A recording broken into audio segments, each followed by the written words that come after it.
Hello, everybody. I am Clarice Miner, and I am so excited about the today's episode of financial tips, tools, and tips, strategies, and solutions. Today, I'm going to read the question first, and then I'm going to get into what we do here at CEM Financial Solutions and what this episode is about. Okay, so the question this evening is: I am addicted to shopping. I do go a couple of weeks, but I find myself right back in the stores buying things that I do not need. I'm hurting myself financially. What should I do? All right, so that's an excellent question, and I'm really excited that the young lady came to me and asked what she should do about her financial struggles. So I want to thank everybody for watching and tuning in this evening and to financial tips, strategies, and solutions. My name is Clarice Miner, and I am the owner and founder of CEM Financial Solutions. So tonight's question deals with addiction. Many of us have many addictions that have an addiction of some sort, or maybe you don't. I can't say that everyone does, but I do know a lot of people have an addiction to something, whether it is an addiction to cigarettes, whether it's addiction to drugs, alcohol, gambling, even like this young lady, shopping. But whatever your addiction is, it is a strong habit that is really hard to break if you don't have the education and the support that is needed to succeed. So I am happy that the young lady admitted that she does have a problem. So that's a great step. That is the first step to recovery, right? Isn't that what they say in the recovery clinics and things like that? I've never been, so I watch a lot of TV, so I assume that what the TV portrays is what some of the things that actually happen. So like I said, I'm excited. I'm happy that she admitted she has a problem. But the next step is getting help that she needs. And that is what she did. So, congratulations to the young lady. So, I'm going to answer the question and I'm going to try to compare it a little bit to an addiction to food. All right. So, I'll use, for example, your favorite chocolate chip cake from your favorite bakery. All right. So, let's discuss the steps to take. So, step number one, identify the triggers. Step number one is identify your triggers. So you said a couple of weeks you can go without shopping. That is excellent. But after those 2 weeks or 3 weeks are gone by, you find yourself right back into the store buying things that you don't need. So we got to identify what the triggers are. What I mean by triggers is what is that thing or that what are you going through at that moment to have you go back into the store buying things that you don't need. All right. So you know it's hurting you, you know it's hurting your bank account, you know you have some financial things that you want to accomplish, but every time something happens, you're right back in there. So a trigger could be, something that happened within that day that, that is emotional, something that happened within that week. A trigger could be, an emotional upset. Maybe you get some depression that takes place. Those are what triggers are. So it's usually something that is dealing with your emotions. So many times we can do good, really, really good for a short amount of time, but then we go right back into that place or back to that thing that we have struggles stop doing. So let's say you are addicted to eating.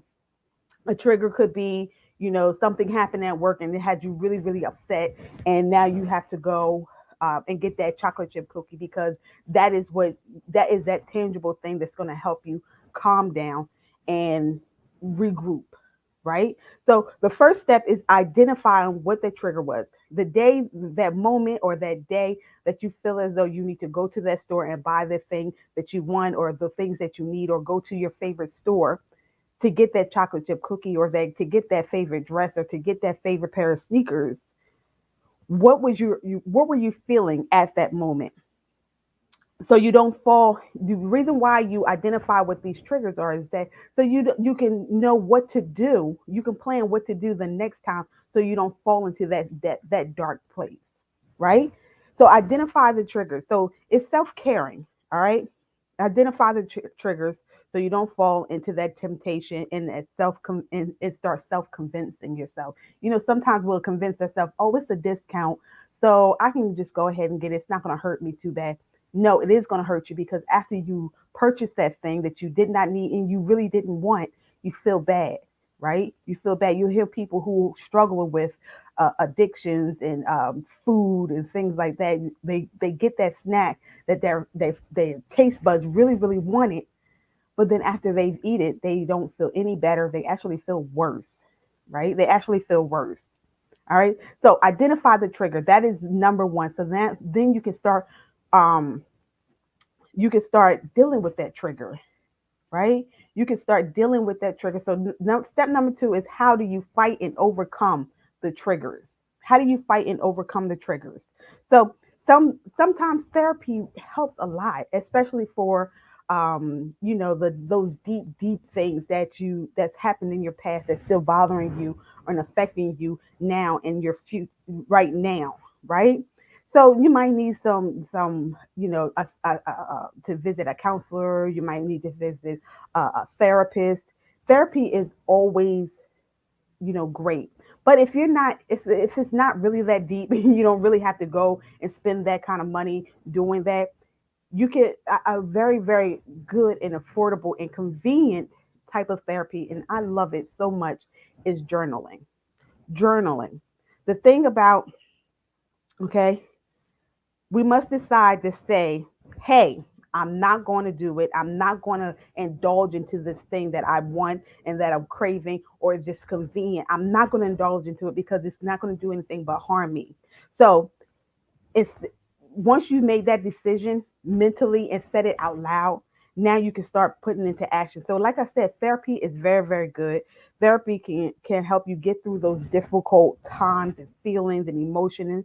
And like I said, if they're deeper, you can see a therapist or a counselor or a licensed like I said, licensed therapist, right? But if you don't need to go that deep or get that heavy, a journal helps. And you don't have to go out and buy something that is, 20, $30, $30 on a journal. You can simply go to some place like the dollar store, Walmart, Target, just to get a notebook, a spiral notebook that's about $1 or less, and just start writing in there. You just write down your notes. You can just write down your thoughts. You can write down what happened in the day. So this is what I want you to do. Oh, and let me mention this. The journal is just for you and God. Nobody else knows what your thoughts. You don't have to, there's no need to critique and try to get things, your grammar and everything perfect because you're just writing down what you're feeling at that moment because you don't want that trigger to overtake you, right?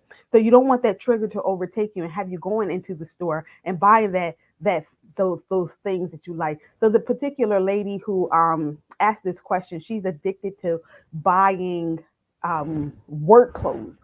She didn't mention what kind of clothes she purchases, but that's what she was addicted to. So it's not going to, when those triggers hit, you've written down your thoughts, you've got them out of your brain, you've decluttered your brain, and now you can actually take time out to say to yourself, I did it. I did not go into the store because you've identified the trigger, you've taken care of the trigger, and you've taken it out of your mind so that you're not constantly thinking about it, and thinking about it, right? And sometimes when you have the addictions, those addictions are not does not go away after one day, right? Sometimes they continue on for several days until you satisfy that thing that you are desiring. So, write in your journal. Try making it a habit, right? To write in your journal every evening before you go to bed. 10 minutes. Just give yourself 10 minutes. You don't have to give yourself a lot of time. Just 10 minutes. Do it for 1 week. Matter of fact, just do it for 2 weeks and see what happens after you've been writing in that journal. See how you start feeling after you've written in that journal. Do it for every day, 10 minutes per evening for 14 days, right? And once you start doing this and you start getting into the habit, you will start seeing. a change in your life, in your attitude, the way you handle things, the way you handle emotional things, the way you handle. And let me mention this: writing it for 10, 14 days, and it doesn't have to be something that happened that was bad. You can just write something about, something good that happened that day. For example, I walked past my favorite bakery or my favorite store and today, and I didn't walk in. I wanted to, you can add that I wanted to, but I had the self control. I had so much self control that I was able to walk past it and not go into it. Right. So that's a celebration. So you can write, today was a good day. This happened. I'm thankful for this. This happened. I'm thankful for that. You don't have to write something bad that happened because every day is not a bad day, right? So you can celebrate your wins as well as identifying your losses. All right. So step number three is, if what happens if I fall? What do I do then? What do I do then? Every day is not going to be easy. It's not. Every day is it's going to be a challenge, especially when triggers happen constantly, constantly, constantly. All gone through that. Things happen, and it seems like an emotional breakdown every single day. Journaling is going to help you get through those tough, challenging times, right? And on those tough, challenging times, you still may fall, but that's okay. We've all done it before, but the thing is, instead of that, dwelling on it, pick yourself up and keep going. It's always another day that you are going to win the next day. So I want you, but another thing that will also happen is that you can do is that you can, with your budget that you've started. We all have a budget, right? We should have a budget. If you don't, you need to reach out to us. If you have your budget, start writing down. If you failed that day, write down in your budget or on a piece of paper or in your Excel spreadsheet, whatever you have that you use to budget. Write it down on. Write down how much you spent that day, and how it affected you. Let me give you an example. Chocolate chip cake that you bought from your favorite restaurant because you had a horrible day at work and you just said, I had enough, I'm going to go get it. So all day you've been tracking your meals. You've been tracking the macros, you've been tracking the micros, you've been tracking your calories, you've been tracking everything all day today, and then you have to add that in at the end of the day. You have to add in that chocolate chip cake, and that chocolate chip cake took your calorie count and your carb count over the top. Now you've seen the number. You've seen the number and you're feeling horrible about yourself. You're feeling horrible about yourself. But the thing is, that's different this time is that you overcame because you said, I'm not going to do it again. I see what it does to me. I see how I feel. I see how what my bank account looks like. I see I have to pay off these debts, and that could have gone to something else, right? That could have gone to something else. So after you've seen the numbers, right? You saw how it affected your account. Now you pick yourself up and you say, I'm not going to do it again. I'm not going to do it again. I'm going to tell myself no because I don't want to go through this ever again. This feeling I have in my gut, in my heart, is hurting me so bad that I just cannot experience this feeling ever again. So that's what helps us overcome things like shopping addictions and food addictions and things like that. So that's, I hope that helped you. We got one more step, and then we are out of here. One more step. Step four is, now that you've gone through all the steps, but this is the most important step. Start paying off your debt. Start paying off your debt. Now, you notice that you've been doing a really good job. you fail, but you got back up. You're doing excellent, right? And you're saving and you're paying off debt. Now you want to treat yourself. You know, I'm gonna share a little bit with you. I like sweets. I like chocolate chip cakes, right? And I'm on my healthy journey. I said I don't want to stop eating it completely. I enjoy it. That's a treat for me. But I want to learn how to manage it. So with managing it and managing your finances, you want to treat yourself. You don't want to stop shopping completely. That'd be crazy. But you want to treat yourself. So go out and get yourself something nice, that thing that you like. But this is how you do it so that you don't overdo it. One, you plan for it. That's right. You plan for it. You plan how much it's going to cost. Do I need to save up for it? Can I purchase that thing the next time I pay that? When I pay this last credit card off, can I go and get it with just my next check? Plan for it. All right. Plan for it. And one thing that you can do is that you can actually take the money out of the bank, literally pay with cash so that you don't overspend, right? So that you don't overspend, so that you can stay within your budget and you won't feel bad about it. And you're just treating yourself. And now if you know that you want to go there and you're not comfortable with trusting yourself yet because this is the first time that you're doing this, you going out and buying this thing or these things that you want, this is what you do. Take an accountability person with you. Take someone that's going to hold you accountable and tell you, girl, guy, boy, you're not going to get that. You're not going to spend that much money. You're going to stay within your budget and you're going to continue to be successful on your financial freedom journey. All right? So it's good to have an accountability partner with everything, right? It's good to have an accountability partner and you can hold yourself accountable by, yes, taking it out of the bank. If you don't want to take it out of the bank, that's where the accountability person comes in handy. But you could just take the cash out of the bank, and once that cash is gone, you don't buy anymore. All right. So you can kick that shopping addiction, ladies and gentlemen. If you are a person that has a shopping addiction, you can kick it. You can, and you can be successful meeting your financial goals.